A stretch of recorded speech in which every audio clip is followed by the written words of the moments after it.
niombe sana, nasisitiza kwa mwanasheria mkuu wetu wa serikali na Tume ya Mabadiliko ya Sheria, ya kurekebisha sheria, niwaombe sana, tunatarajia tupate mabadiliko mengi ya sheria ili kuendana na utekelezaji wa dira ya 2050, na tunafahamu kwamba msingi ukiwekwa vizuri wa hii dira, na dira hii mmeibeba ninyi, kwa sababu mambo mengi, vikwazo vingi vya kisheria inatakiwa virekebishwe ili twende vizuri. Kwa hiyo tunatarajia tupate sheria nyingi, na kama kuna mambo ambayo ya sera hazijakaa vizuri, basi nazo zirekebishwe ili tuweze kupata sheria bora ambazo zitatupelekea msingi imara wa kutekeleza dira ya maendeleo 50.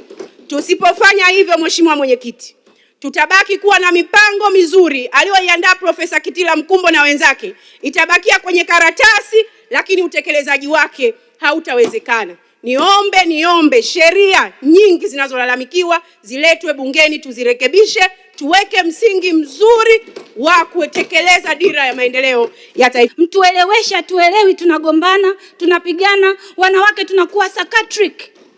Tunatembea, tunaongea peke yetu. Unakuta mama unamsalimia mama shikamoo, anakuambia ona nimeachika talaka hii hapa. Ameshapoteza akili.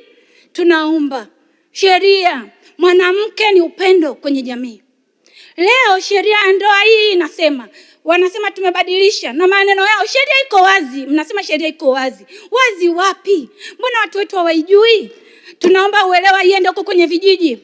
Wanasema sasa hivi kila mtu akiwa mwanaume na mwanamke wanachangiana, wanaleta kitu pamoja. Wewe unaonyesha ulichofanyaje, ulichochuma, na huyu anaonyesha alichochuma. Lakini uwe na ushahidi hata miamala. Mheshimiwa Mwenyekiti, kwenye upendo kuna muda wa kuangalia muamala na kutunza. Kwenye muda huo mpo lele, miamala hii unaitunzaje?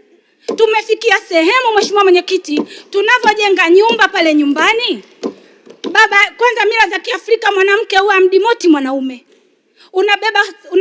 Unacheza kikoba, unajinunulia mwenye malumalu, unaweka kwenye nyumba.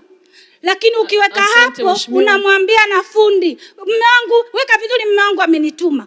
Kwa hiyo tunaomba sheria hii imepinda. Moja, na wind up, Mheshimiwa Mwenyekiti. Mheshimiwa, muda wako umeisha. Asante. Nyumba ya mrithi isiwekwe kwenye mirathi. Asante sana.